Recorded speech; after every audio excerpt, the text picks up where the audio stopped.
Warriors.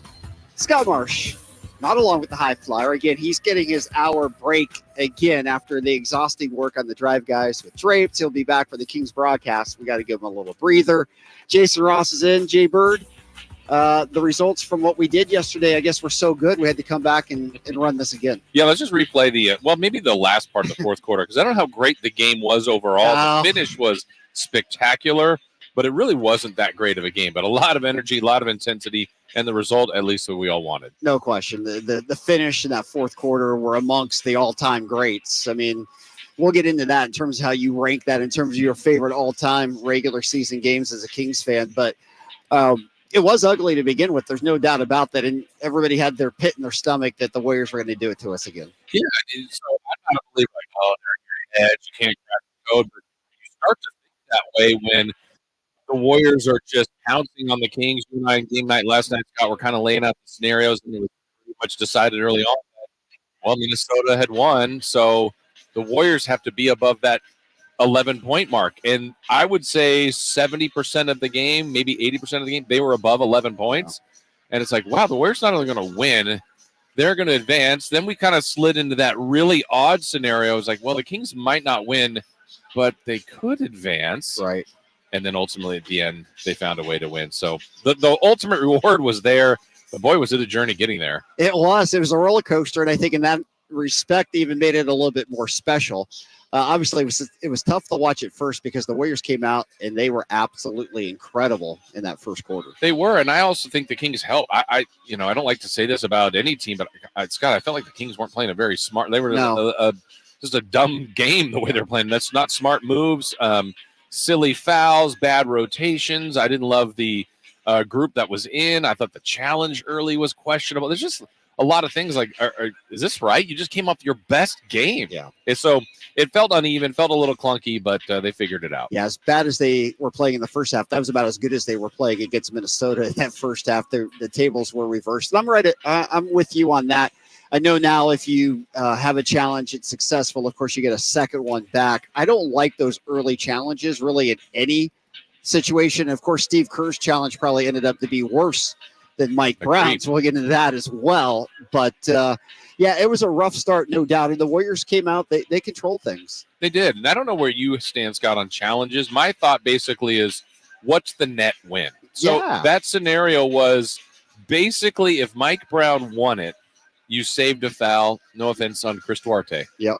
Right? It was early. There was no real net gain in either, certainly for Steve Kerr. But, that was bizarre. Side pawn at best. Yeah, playing exactly. a game of chess. Yes. All right. But there was so much there last night. And obviously you were with G-Man for the call. I heard the call, and of course it was one of his great calls. But just walk us through sitting there with the finish with the guys. Yeah, I mean the last moment, even the fourth quarter had its up and downs. When the Kings finally caught them, then I thought, all right, they might get out of here and win by like 8. And then when they're down 5 with a minute to go, and I still don't know that the Warriors have ultimately stated how this went, but I felt like if that was not a in-season tournament game and not a game where they had to win by 11 or more, I felt like they rushed 2 of their final possessions. Maybe they're trying to get up 8, maybe even 11. And Draymond threw one away. Curry threw one away in the backcourt that led to a Monk 3. So I don't know if the cup scoring system helped the Kings, but they took advantage of it. Once Monk made his shot from my angle, I still don't understand how that went in. Looked like he threw it like a pass, like a quarterback. It's still one of the great all-time shots. Yeah, I mean, it will go down there. It was a prayer. Like you and I could go to the court now and try to repeat that. I don't even know if we'd break our arm or what, but and then I have to admit, I had that sick feeling when the ball was in Curry's hands. Yeah, we were watching them warm up yesterday. When it leaves from here, I'm like, oh no, and it was just barely short. But I thought that was going in. It was one of those nights that was meant to be for the Kings. We know much larger than just one victory. They secure the Group C entry into the quarterfinals as they defeat the Warriors 124-123. We do know the Kings will be playing Monday night. It will not be easy as they draw the Pelicans, who what kind of reward is that? Twice. That's a tough one. We were talking about this, but the T-Wolves who don't make it, but they get San Antonio? Yeah, I think it's San Antonio and Memphis, and they're 2 makeup games because everybody had 40 or 80 scheduled. I'm like, wait, they're the top seed. That's a real break where if the Kings Well, either win or lose, they get New Orleans. Win or lose, they get Lakers or Phoenix. Too. So, yeah, but hey, look, they're one of the better teams. They'll take on that challenge. Oh, absolutely. This is a great situation. And on so many levels, last night's game was a must-win. Yeah, and I think for the fans, for the psyche, I don't think it's, hey, they figured out the Warriors because, look, you're down 24. But what it did do, I think, I don't know how you felt about the Warriors, Scott, but we talked about it with Tim, and I don't know if the Warriors ultimately feel like it's a rivalry. You know it. They hear the Kings. They feel the Kings. But I think it brings out the best in them. I mean, they were alert. They were focused. They wanted that game. Played a great first They quarter did. half. So it's like, okay, if you don't think this is a rival, you came out guns a-blazing, and they were really good. And no doubt, the Kings didn't have Keegan Murray. That hurt Sacramento. Obviously, the loss of Chris Paul, Gary Payton, too, hurt the Warriors last night. And I think that helped. The Kings have tried to do this before. They've trapped Steph. Their effective traps late were awesome. And the first time they were here, they were starting to do that. And then just to throw to Chris Paul changes everything. So they didn't have that same resource. It's Draymond's first game back. Some of their other guys that handled the point weren't as effective. And so, that was a huge break. It was. And the fourth quarter D on Steph Curry was great. And the fact they went to the double team trap the entire quarter. Curry only made one shot, 1 of 5, couple turnovers. I mean, that was certainly a big turning point. It felt like the whole fourth quarter he was trapped at the half-court line. And he was really close to some over and backs. He looked uncomfortable, and it was big. It was usually Fox and then maybe Sabonis. Yeah. And there just weren't a lot of lanes for him. And the Kings' back end had 3-on-4, and they still recovered and played pretty well on that. So you give up some things when you double team, but it didn't really burn them. No, it didn't. And obviously the Kings defense was forcing the issue. The Warriors had a hard time handling it. You know, one thing I wish I had asked Tim Roy last night, the voice of the Warriors, was just to explain to me, as great as the Warriors have been, how great their run has been, how lousy a team they are taking care of the basketball. I still can't really process it. I watch it. I know Steph Curry a lot. He'll throw the ball ahead of him. In a lot of cases when he's dribbling, he'll lose balls that way. And occasionally he'll try the lazy behind the back pass and things like that. But still, when you've got that crew together, the amount of turnovers is almost inexplicable. Yeah, to have 4 titles in this run and being a heavy turnover team is truly amazing. That makes me think of, there was something pretty clever on social media a few years ago when they blew that 3-1 series lead to the Cavs. Yeah. It was one of those plays where Steph's on the angle. He's throwing a behind-the-back pass to Clay, and he throws it out of bounds. And, of course, where people had fun on social media, they put the trophy there, and it's just the trophy flying away. And it's like, yeah, maybe it cost him that one. Sure. But it's amazing they've been able to win 4. That has been a trouble spot. Also, the Kings made him pay for that, though. Like, sometimes you could turn it over 20 times and get 10 points out of it. Well, the Kings turned it into points, so it was to their advantage. They did, and probably Draymond's kick to LeBron's groin was another a bigger turnover of that. Speaking of Draymond, and again, I threw this out last night too with Tim when we were talking to him. I don't think Draymond gets the message at all. Not that there's any surprise because he hasn't shown that he has at any point in his career, but the way he went after, guarding after he got the tee, he just lost his mind, right? Completely lost his mind. Steve Kerr had to take him out. Maybe Kerr should have taken him out a little bit earlier, but I actually wonder how many times he's going to be suspended this year, the length of those suspensions, if he's going to finish the year with the Warriors. I seriously think that something bigger could happen. That's interesting. I mean, yeah, and look, you see the technical that he gets. Social media is divided. That's a terrible call. No one else gets that.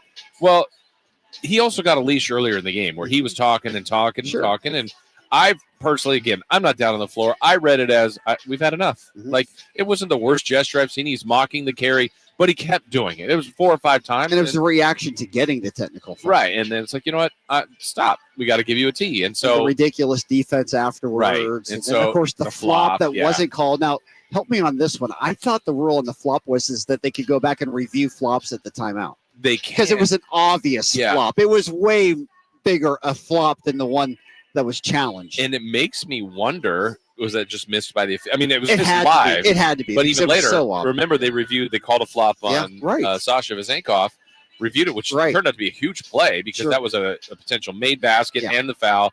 Basket was waved off, no foul either, and no flop. So you're right. They can go back and look at it. And I don't understand why they didn't, because that was So obvious. Yeah. And, live. So here's one. Yeah. I didn't see it happen. Mm-hmm. I'm looking at numbers. I'm pointing to G-Man just to let him know there's only 4. Oh, it's Draymond. And he looked like, and I thought maybe Lyles really got him good. I mean, that's what I'm thinking. Yeah. Draymond fooled me too. And then you saw the replay up here. It's like, that didn't get him. It was just silly.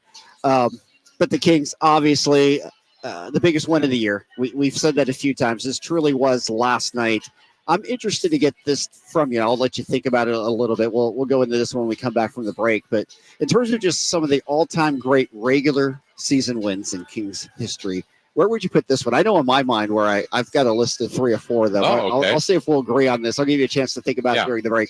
All right, game night's underway. We're coming to you live from the Golden One Center. Yes, quick turnaround. Clippers are in the house. Oh, yeah. Paul George, Kawhi Leonard. Who? That guy, James Harden, and Russell Westbrook are here. We'll talk about that as well. We'll take you until 6:30 tonight. Game night being brought to you by National Garage Door. Call today for your basketball special, 916-638-4554. It's game night. Sactown Sports, 1140. It's that time of year again. Sactown Sports is welcoming Santa back to town for the 40th annual Santa Parade, Saturday, December 9th in downtown Sacramento. Grab the family and join us as we celebrate Santa's arrival with marching bands, superheroes, cheer squads, and more. Parade starts at 10 a.m. at 14th and N. We'll see you Saturday, December 9th in downtown for the Santa Parade with Western Health Advantage, Huff Home Services, and the California National Guard. Get more information at SactownSports.com. Hi, this is Henry Turner, a.k.a. the High Flyer. I've done a lot of amazing things on the basketball floor, but now it's your turn to be amazing. For more than 55 years, Big Brothers and Big Sisters of Sacramento has helped out the youth beat many odds. Too many littles, especially boys, are still waiting for volunteers, Big Brothers. Volunteers to spend at least 4 to 6 hours a month with local youth who needs guidance and support. So donate your time to Big Brothers and Big Sisters of the greater Sacramento area. Get involved. It's easy as a layup. Call 916-646-9300. With RT Painting, our name says it all. We are a reliable and trusted commercial and residential painting company serving the Sacramento area since 1998. Employee-owned, our attention to detail is second to none. Put our decades of experience serving our community to use for you. Get a free quote today. Call us at 916-900-8112. That's 916-900-8112. Or go online to rtpainting.com. That's rtpainting.com. RT Painting, your trusted and reliable painting contractor of choice. Amazon will be delivering packages to your house.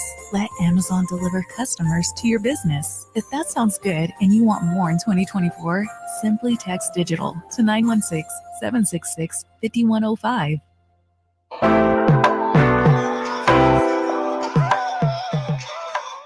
Welcome back to the game night. Sactown Sports, 1140. Scott Marsh, along with Jason Ross, the High Flyer Henry Turner. Don't worry, he's here. He'll be with you for Kings Live pregame, and he'll be part of the Kings broadcast tonight, along with Jason and the G-Man. Kings and Clippers tonight, first meeting between these two teams. And Jason, we were talking about greatest regular season games in history. And I'll just throw one out there because it's so obvious. Kings and Clippers last year, the double overtime game, 176-175. If we get anything like that tonight after what we witnessed last night, it'll be the best back-to-back ever in Kings regular season history. I think one of my favorite things about that game, Scott, was where a lot of people are like, oh, nobody played any defense. I would challenge people to watch that game.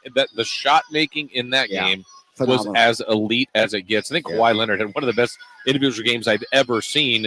But by the end, it's Malik Monk, De'Aaron Fox. I mean, the only one, Kings won by 1. I mean, it was an amazing game. Someone was going to be hurt by that. But I think Malik, if I remember right, I want to say had like 9 points going into the fourth quarter and ended with 45. I mean, it's just absurd. Or maybe 9.5. And that's definitely one on my I would have on my list. I got a couple others. The common denominator between the game from last night and that game was, of course, Malik Monk. And we just can't, again, talk enough about Malik Monk and how clutch he is. And again, last year, I think the biggest travesty, and I'm not going to get too far off topic, I want to get with best games, but of all the awards the Kings got, for Malik Monk not to be in the final 3 for 6 man, I thought was a travesty. Yeah, and I think maybe he's going to get even more attention this year, which he should, but he was so good last year. He's so important to this team. He had a great series against the Warriors, so I actually thought he would be a key factor last night, and he proved to be in the end. He did. All right, so greatest regular season games. We both agree that Clipper game from last year was one of the great all-time NBA regular season games. I would go. I've got a couple others. Okay. I think to me what sticks out, because it's really hard to get yourself back into the emotional part of it. Absolutely. So if there's a buzzer beater that feels so good, Sure. you leave, you're so Like, excited. for example, Tyreek Evans hitting the half-court shot when That's they beat Memphis. Yeah. Now, Maybe the greatest shot Right. in regular season history, the finishing game. I can't even remember if that game was good or not. Right. Now, the finish was Sure. incredible. Yes. But I like things that are historic. So last year's game was historic, so high scoring. I'm thinking of the 35-point comeback in Chicago. Yes. I mean, that wasn't here. Fans weren't there for it.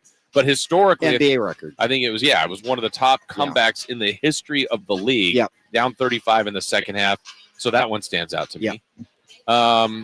Anything individually where someone has just a massive night, where like Cousins had 56, Weber's. How about 50. the night he came back That was onto pretty, the arena, pretty WWE amazing. style against the Blazers? Yeah.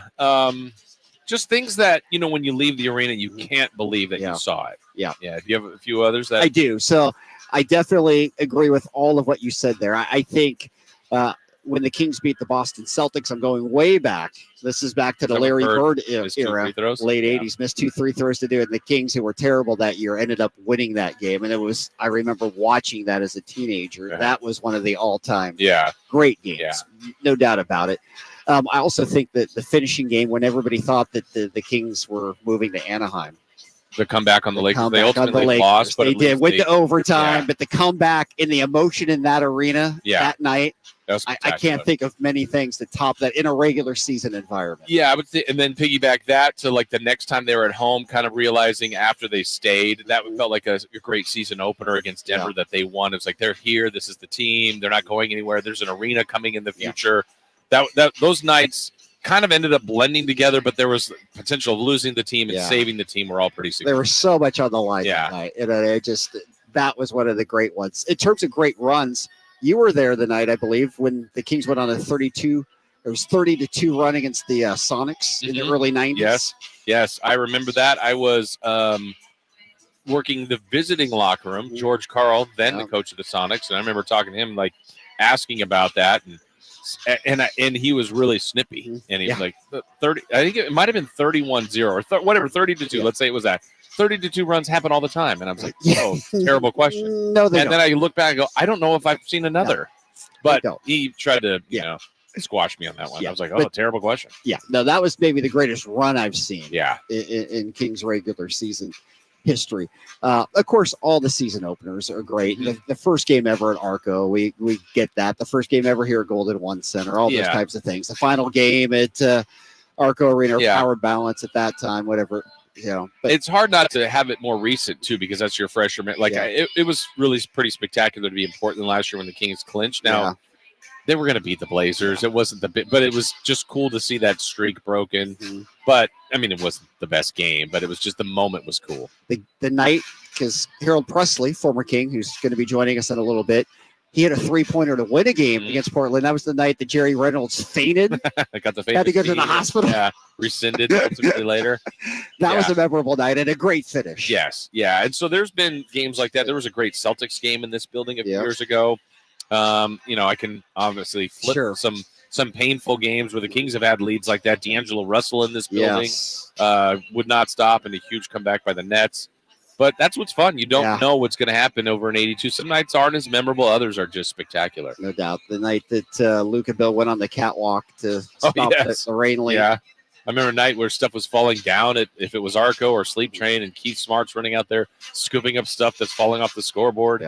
Yeah. But it's just fun because last night certainly isn't part of the overall context. There's no doubt about it. Well, I think part of it, we said it in the pregame or in game night last night, it wasn't just one storyline, not just for the Cup, it was the rivalry. Of course, Draymond was back.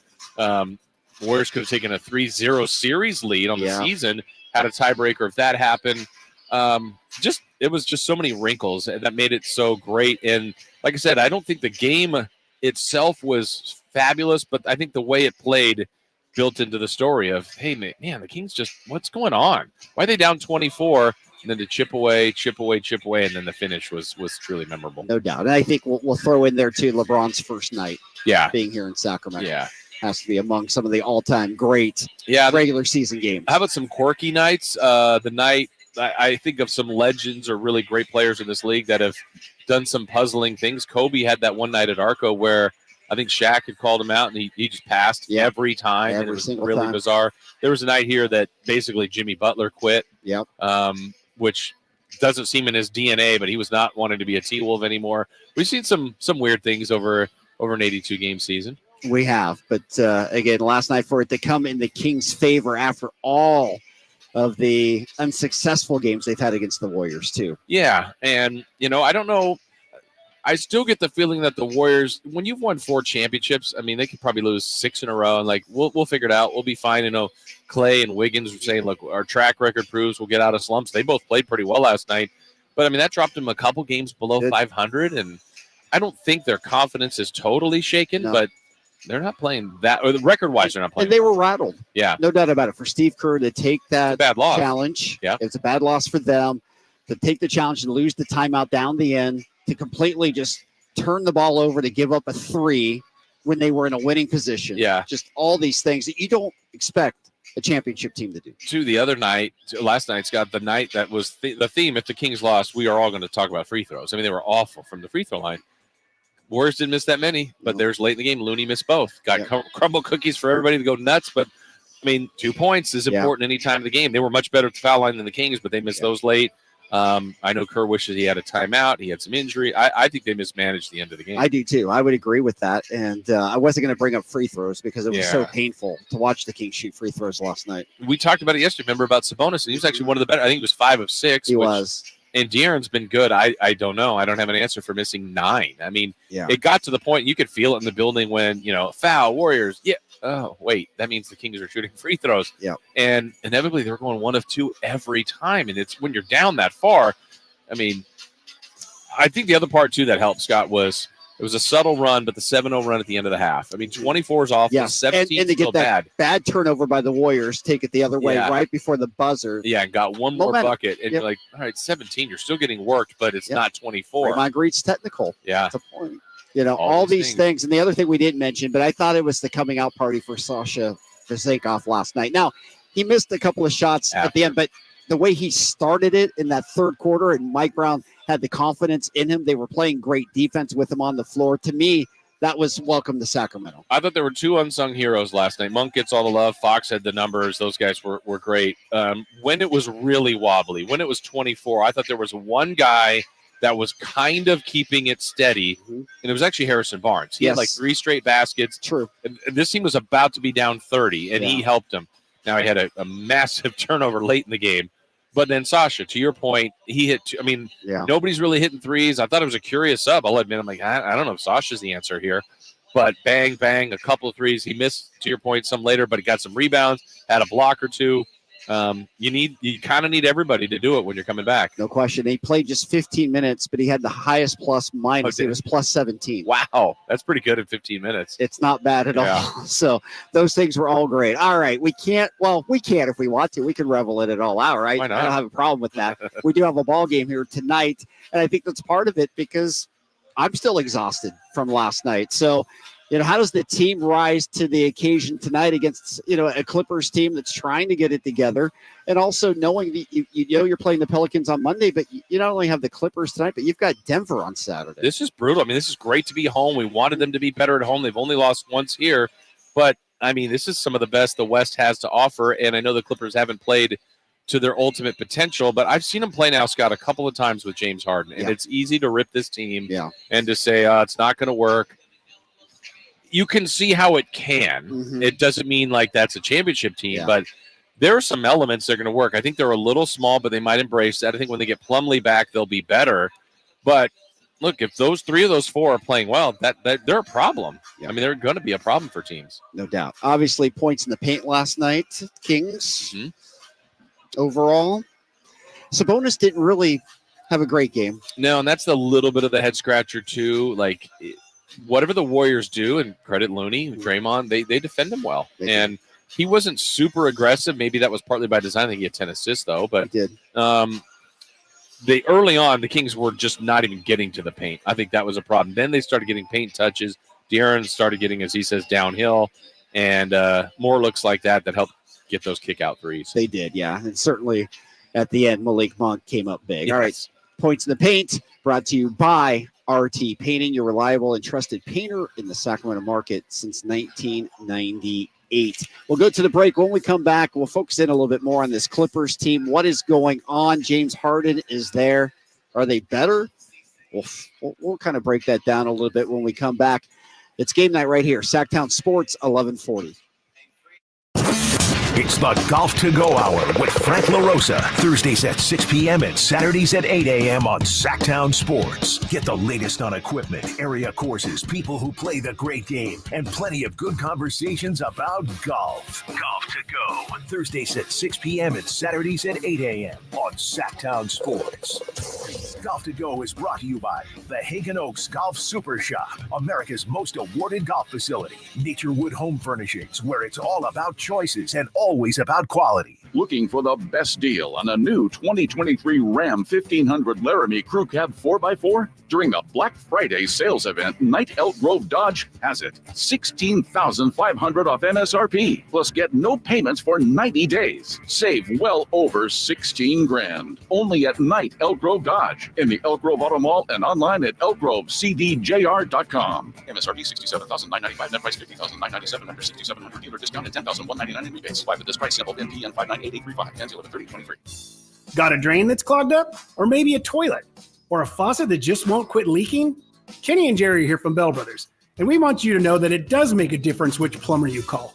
At Bell Brothers, we respect your time by showing up when we say we'll be there. Our technicians are all background checked and drug tested, and will greet you with a smile. They're trained to do the job right the first time, and they carry over 1,000 parts on their trucks, so they won't have to order something and then come back later. They leave the work area cleaner than they found it, and your final bill will be the same as they quoted. That's why they call us the No Surprise Guys. So if you need a plumber, it does make a difference who you call. Call Bell Brothers. Our number is 916-444-1234, or find us online at thenosurpriseguys.com. That's 916-444-1234, or find us online at thenosurpriseguys.com. The No Surprise Guys, Bell Brothers. What's up? We're talking to Chad Hoblet of Hoblet Dodge Chrysler Jeep Ram in Woodland. Chad, what's happening for Chrysler's Black Friday sales events? Right now, save up to $17,500 off MSRP when you lease a new 2023 Jeep Grand Cherokee 4xe. I've been in the business my entire life, and I've never seen savings like this on one of America's favorite SUVs. Wow, almost $20,000 off MSRP. That's pretty awesome. What about those Jeep Wranglers, though? You can save over $16,000 off MSRP when you lease a new 2024 Jeep Wrangler Willys 4xe. And yes, I did say 2024s. And I did say Willys. At Hoblet, we're working to save you money on what you want, not last year's leftovers. If you want a new Jeep, there's only one place to go. Plus, get 4.99% financing only at Hoblet Dodge. Unbeatable prices, unbeatable selection. Nobody beats Hoblet, period. 17.5 total net savings on lease only after 14.5 factory rebates and 3,000 dealer discounts. 16,000 total net savings after 13 factory rebates and 3,000 dealer discounts. Rebates include 7,500 federal tax credit subject to change without notice. 5 at each net savings. Special 4.99% financing for 84 months on approved credit through Travis Credit Union. Must have 740 plus FICO score to qualify and be eligible for membership. 14.15 per thousand financing dealer for details. From the Power Business Technology Toshiba Studios. Your home for Kings basketball for over 25 seasons. No look, Bibby to Weber, down the lane, flying jam. There's your play of the night right there. It's inside is Sabonis, a two-hand rip, a brilliant pass from De'Aaron Fox. KHTKAM Sacramento, KYMX HD2 Sacramento. Sactown Sports.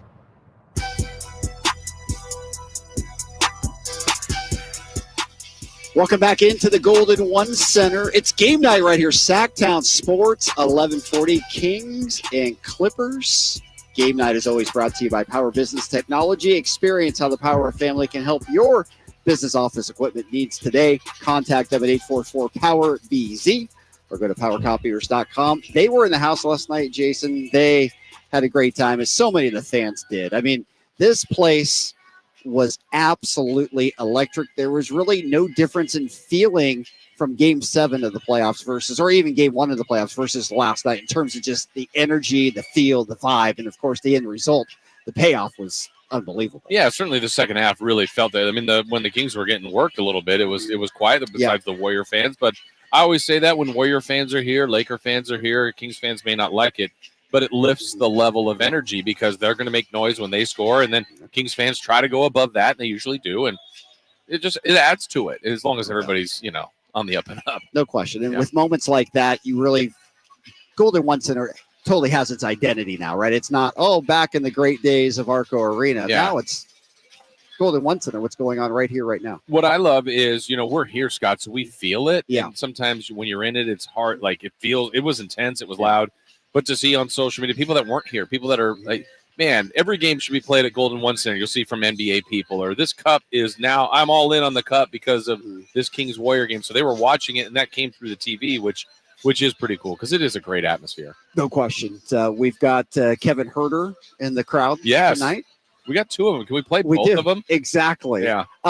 Kevin Herter had 21 points last night. Good. Yeah, he was good. Charles Barkley said last night inside the NBA, he said it was the quietest 21 points he's ever seen. Really? Did you feel that way? No. I thought he hit a lot of big threes, especially early on. Yeah, he helped things go early, but I think Kevin Herter had a good game. I think did Charles watch? That's always a question. It's always a question. Now, Monk had 21. Herter had 21. Obviously, Monk's 21 will stand out forever. And the game winner. Herter's won't. But I wouldn't say Herter was quiet. Not at all. And they needed him. I think he had 10, if I'm not mistaken, in the third when they needed him.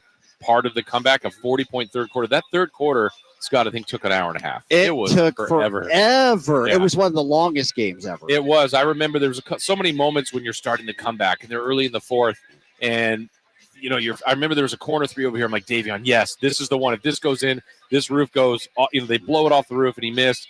And then maybe they give up a basket. I'm like, I think that's it. And I look up, I go, there's still 9-12 left. It just felt like everything was down to the last 2 minutes, but the game just kept going and going. And there were too many whistles last. A lot of whistles, a lot of free throws, a lot of stoppages. Turnovers. National TV, the timeouts were longer. Yeah. So long night. It was, but the payoff made it all worth it. All right, let's talk about the Clippers. Obviously, they come in. They've been the national story in a large part this season. James Harden, the drama, starting in Philadelphia, wasn't going to play there, didn't know if he was going to get moved. The only team he really wanted to go to was the Clippers, didn't know if that was going to work out. They did get that deal done. The Clippers gave up a lot to get him. Now they do get a lot in return. If James Harden plays, we know how good he's capable of being. This combination, though, of Kawhi, Paul George, James Harden, and Westbrook, is that four good enough? I mean, for Steve Ballmer, it's NBA championship or bust. Are the Clippers now in that upper pantheon, in your opinion, of a team that can win it all? I've had them there for a while, and I can't exactly figure out why it hasn't worked. I mean, I think they have been a championship caliber team, and that was with look, when they added Paul George and Kawhi Leonard, that's why they did it. That sounded like that was championship caliber, And they've been good. They've had some tough breaks in the postseason, lost to some good teams, had some tough draws, but that's what it's got to be when you get to the postseason. So you add the other two. It's an interesting case study because people always want to acquire talent. And I always feel like if we take last year's trade deadline, for example, Scott, when almost everybody in the West added, and a lot of attention went to Phoenix for adding Kevin Durant, understandably so, and a lot of attention went to Dallas for adding Kyrie Irving. Now, Dallas went completely south. Luka and Kyrie are sensational. I think it took an offseason, get them together, get everybody on the same page. They're much better this year. The Clippers have been good, not great, but they've been good, a good team in the last couple of years. Now adding James Harden in season, I think that's a challenge that he has to figure out. They've already tweaked to move Westbrook to the bench. So they're going to sort it out, but there'll be nights when just on talent, they're going to win because they're that good. Yeah. Now they lost last time out to Denver, a team that didn't have Jokic, didn't have Murray. So it's hard to say here, but they're big four. You could stack them up with anybody. Normally we talk big two, right? Mm-hmm. I'm curious your thoughts, big four in the league, because I think most people think it's Boston. Mm-hmm. The combination with Holiday coming over and the unicorn Porzingis along with Tatum and Brown might be the best four in the league. If you want to look at other teams and run down their top four, we certainly can. But where would you put the Clippers in terms of that big four?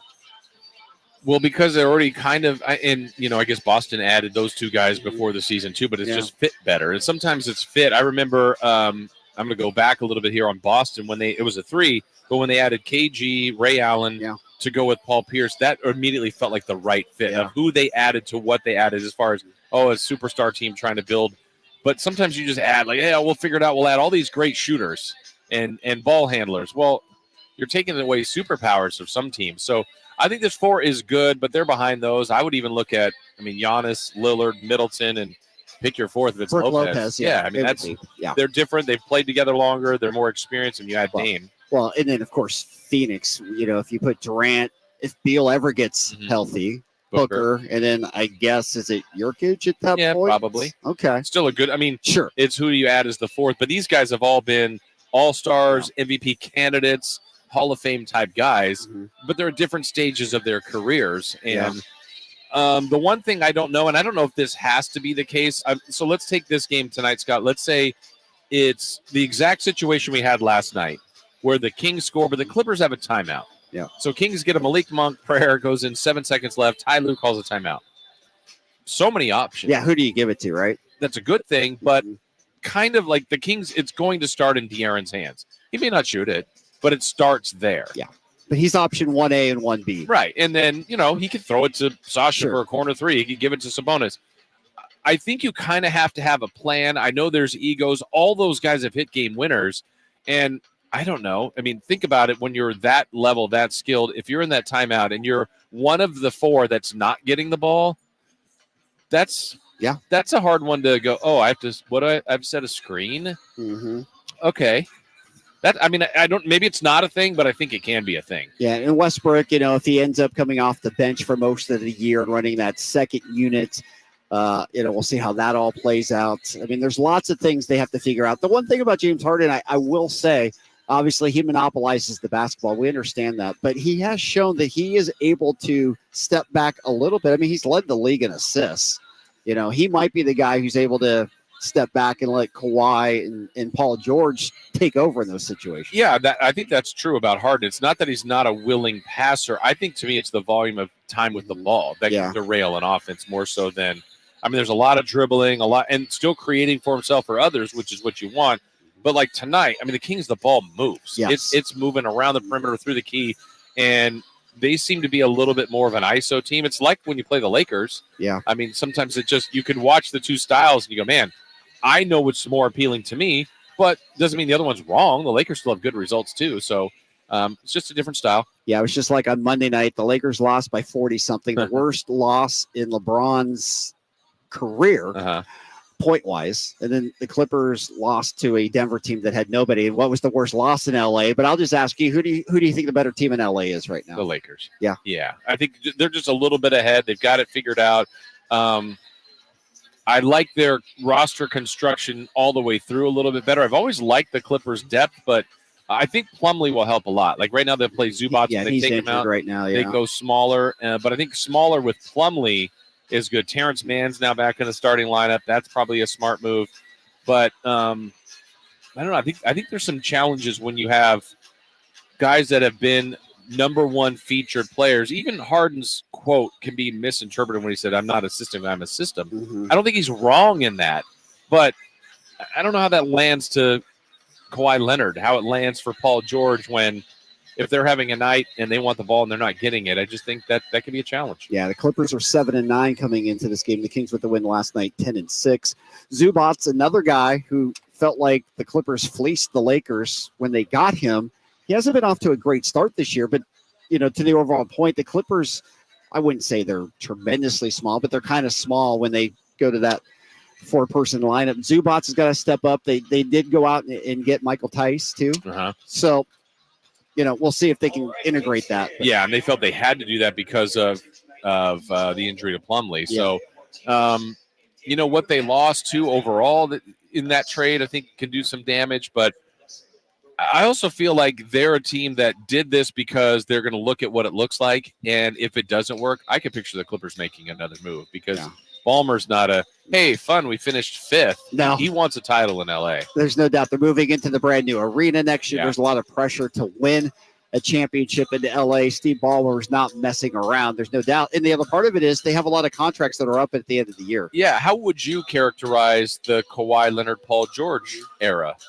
I think it's been fun. And truthfully, I think last year, if Kawhi doesn't get injured, I think they make a deeper run. Yeah. That they got derailed by injuries. Everybody talks about load management. It was really the injury to Kawhi Leonard last year because they were going to beat Phoenix, I think, in that semifinal round series and just couldn't get it done. But Who do you think is their best player, too? Like, when it comes down Kawhi. to it, I do, too. Yeah, there's no doubt. I mean, Paul George is a special player. Yes. But to me, Kawhi is the player on this team that's going to win them a championship or not. He's won 2 championships with 2 different teams. Yeah. So we'll see. But I do think the Clippers certainly have enough to win it all. And they, have a good coach with a good track record. It's just they're in that weird spot. They're obviously closer to a championship than being a lottery team. Yeah. But they got, at some point you got to break through it. I don't know if this is the final run at it, but with aging guys, you're getting closer to that. It feels like it because, again, they've got free agents coming up. Paul George isn't under contract after next year. James Harden isn't under contract after next year. So they've got some things to cipher through if it doesn't work out.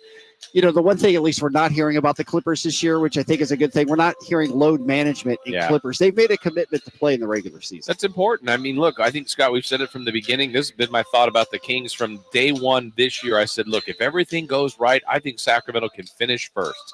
If it doesn't go right or things kind of go wrong, I think they can miss the playoffs. I think the West is that good. I think now that things are starting to take shape a little bit, we are looking at Portland. Memphis is off to such a tough start. Maybe San Antonio beating the bottom. That's only 3. Yeah. There's 12 teams now for 10 spots. And remember, the last couple are playing. So you have a bad week, a bad stretch, a bad injury.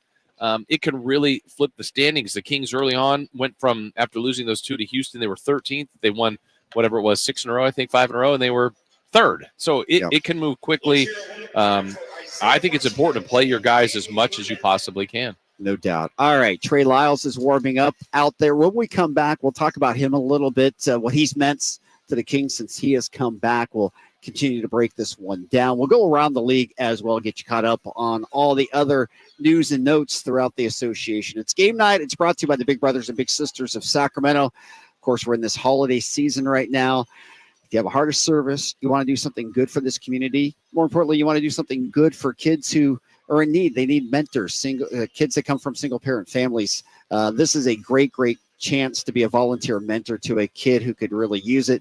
Give Big Brothers, Big Sisters a call, 916-646-9300, or go to bbbs-sac.org to learn all about becoming a volunteer mentor. More of Game Night coming to you live from the Golden One Center right here on Sactown Sports 1140.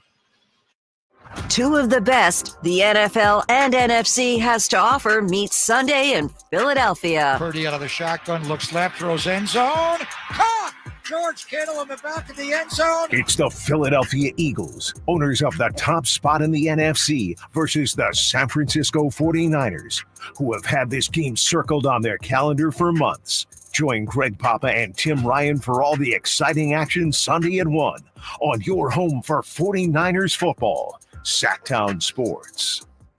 For today's show and tell, I present my phone. It's made with glass and various metals I can't pronounce. It's powered by Xfinity Mobile, so my family saves big. Take a handout. Colin, what are these? I'm quizzing the class on the material.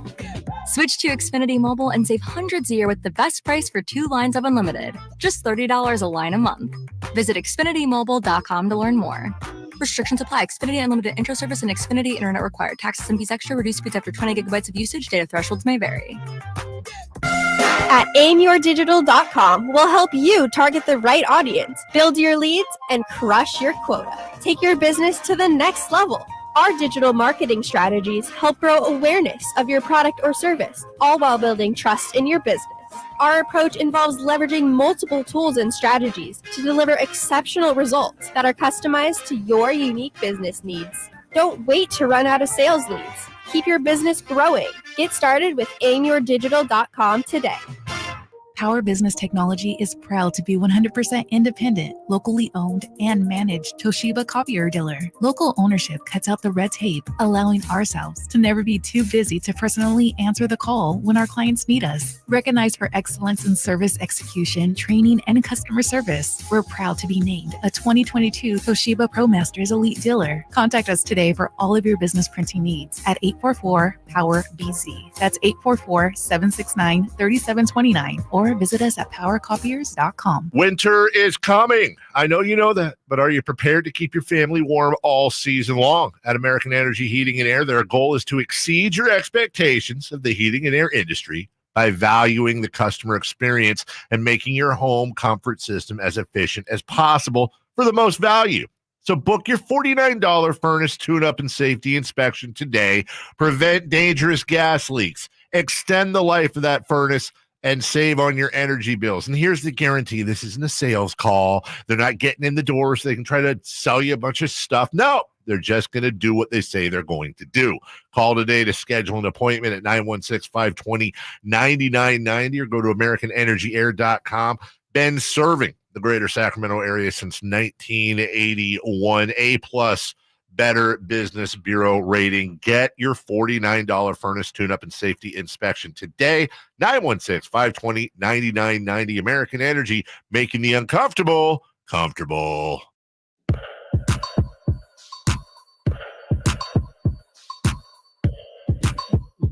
Welcome back into game night right here, Sactown Sports, 1140. Scott Marshall along with the high flyer, Henry Turner, not. Jason Ross filling in for him. High flyer will be here at the bottom of the hour for Kings Live pregame. Kings and Clippers tonight. G-Man with the call. We'll see if the Kings can come back off a quick turnaround after what was an extremely emotional win last night, as we know. We'll see. Hopefully the home crowd will provide the energy. I think everybody's going to be trying to get things going again early on tonight. Yeah, I mean, this has all the, we talk about schedule losses, trap games. I mean, it has those feelings to it, but, sometimes it's about matchups. How do you match up? How do the Kings play tonight? How do they feel? They have a boost from last night's game. Sometimes you can keep rolling like that. I always wonder what the Clippers thought. I mean, they're at Sawyer. If they didn't go out, see the beam probably. Isn't that weird? Well, what was weird is I was walking in yesterday, and I got here fairly early. I walked past a couple of the Clippers coaches. Oh, yeah, they were already here. Okay. They were here well before the game started last night. Yeah, so, I mean, beyond rested, but, I'm assuming they watched the game. Yeah, of course. And are they allowed to come in to the game? I don't know if the NBA rules are like Jim Harbaugh rules. You can't scout it. Connor Stallions was here giving out plays. I don't know the answer to that. I think they are allowed to be here. I don't know. I've seen other staff members. I know, like, if there was a time where the Kings played the Bulls on the second night of a home back-to-back, and some of the Bulls, like Chuck Swirsky, their announcer, was it's like, well, I'm here. Why not I watch a basketball game? What else am I going to do? Yeah. So that kind of thing. Yeah, interesting. All right, we mentioned Trey Lyles is out warming up. Mike Brown singled him out in the pregame presser today, just about his physicality on both sides of the floor really was impactful last night. It's just in general since he's come back. He's a really good player, and he's a really good player in the Warriors matchup. I think that's the guy. And honestly, I'm questioning things that the coach knows way more than me, but I thought it was odd to play JaVale McGee last night. Not that JaVale can't play and shouldn't play. He can provide lots of things. But I thought they were trying to go size with the Warriors or bigger, and I didn't think JaVale fit as well as Trey Lyles. And when Trey Lyles came in, it was a much better fit for the team, at least in that particular game. Yeah, agreed. And just, since he's come back, obviously it's just an important piece off the bench, a person who can stretch out the floor. Obviously, he can hit the three, but he can body inside, and we know how valuable he was last year. And, just for a long time, he hurt himself in the preseason with that calf injury. It was becoming a little bit concerning, just the amount of time he's missed, but he certainly looks fine out there. It's kind of no nonsense, too. Seems like a good teammate, but he's going to have your back. He won't back down on someone else. Just fits the role. And look, he's been asked to be 5, to be 4, to score, to rebound, to play defense. Kind of has done any role he's asked. And I still go back to that trade, Scott. I thought, the featured player when they got him was Dante DiVincenzo. Probably player 2 was the lottery pick, Josh Jackson. And it was like, and Trey Lyles. Yeah. And that's kind of the way it started. Wasn't really used that much. And he's the one still here, and he's a huge piece to the puzzle. Good for him. If you just made that trade individually for Trey Lyles, you would make that trade. Yeah, absolutely. And what he's meant to this team, and the fact that he wanted to stay, they wanted to keep him, they signed him. I like when all those things work out. Like, they paid him well. Yep. He wanted to stay here. He said he's been around the league. He goes, this is the happiest I've ever been. He likes this team. He likes their style. I like when those things all come together like that. Yep. All right. In the time we have, let's go around the league a little bit. We'll go back last night. There was one thing that was raising a lot of attention nationally. It was the Celtics squeaking in to the Cup tournament as they beat Chicago by 27. They ended up getting the point differential that they needed. They went to a Drummond approach, and they were pouring it on the Bulls, and it looked as if Billy Donovan was perturbed. They were, conversation with him and Joe Mazzulla. I don't know what was said. But if you're the Celtics, you're just trying to win and get in. I don't think they did anything inappropriate at all. No, if the league wanted, my stance on that, Scott, is that's out of the norm in a regular season game. This isn't regular. I mean, it is for standings, but the league wanted this in-season tournament cup to be different. Point differential is different. I've heard some of the players complain about that. Well, maybe they tweak that. Maybe that's something that's different next year, but that is the parameters this year. And the only way Boston could get in was to win by that much. Look, we were in a spot last night that I started thinking, are the Warriors better off, I don't know the right word, tanking to get to over, like in the last minute, to get to overtime to try to get 12-point win in 5 minutes, because they're not going to get to 12 in the last 30 seconds. Right. So it's the way the rules are, and that's kind of how you have to play. No doubt. I don't think there was any issue with it whatsoever. And I always say, if you have a problem with it, shut down the other team. Right. Or make your free throws. One or the other. Stop doing it. Don't blame the other team if you can't get it done. It's the rules. They weren't breaking them. Yeah. The other thing, of course, we were tracking Minnesota and Oklahoma City. The T-Wolves came back and won, so it truly made it a win-or-go-home scenario last night. But Minnesota, for losing or for winning and not getting in, I mean, they get San Antonio and Memphis now. Yeah. I mean, that doesn't seem real fair. Right. I mean, and they're already the top. By the way, they're the top spot in the West. They got another win. They went 3-1. They had a really good bracket. It's just the Kings were better, and technically Phoenix was on the point differential. I think they're okay with that. I mean, they would want to win the cup, but they're right now the top seed in the West. Yes. Playing great basketball, have a favorable schedule next week, and hey, if they can keep ramping this up to 10, 12 games above 500, they'll take it. No doubt. It gives them a chance to get a couple of W's. All right, games tonight. Lakers are blowing out the Pistons. The Pistons have lost about 70 games in a row at this point. They were 2-1. They were. Exactly. And I thought they were an upstart team. Jalen Duren is like a kid in a man's body. Yeah. Kate Cunningham is healthy. I thought they would be much better than a lot better, yes. Who's worse, the Pistons or the Wizards? Because the Magic taking care of them right now, 137-120. Well, they played the other night, and the Wizards won, but I don't know if that sells me on. The Wizards are giving up just the Tidy Bowl, as they were calling it. Yes, a ton of points. Yeah. And the Magic are pretty good this year. Magic are fun. They were good. I was hoping they might be in the the final 8, by the way, Scott, in the Cup is pretty good. They are really good teams. There's a lot of angles you could say, like out here, Kings fans, I've heard say, what if it's Kings Pacers to get Tyrese, that whole angle, but I mean, the league could be looking at what if it's Lakers Celtics in the first step. I mean, there's lots of things to potentially happen there. How about at halftime? The Pels are beating the Sixers 68-48 at home.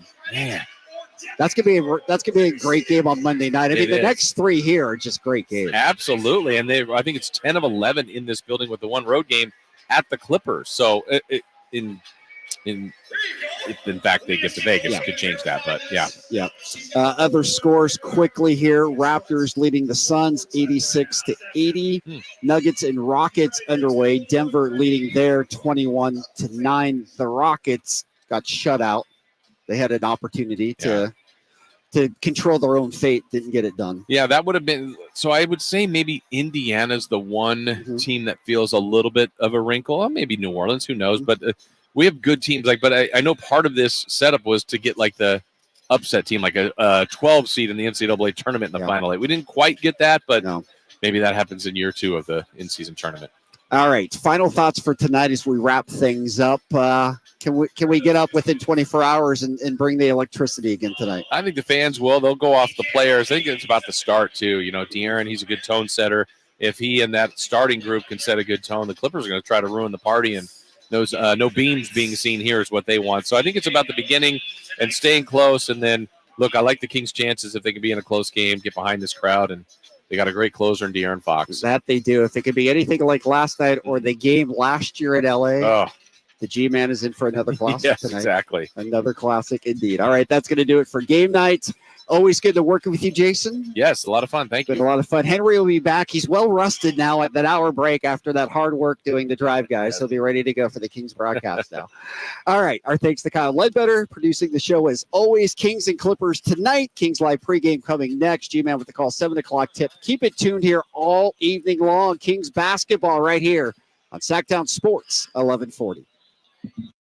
Harrison Barnes plays here. Harrison Barnes drives it, hammers it. The Black Falcon soaring into the night sky on a Monday evening in Northern California. Sactown Sports is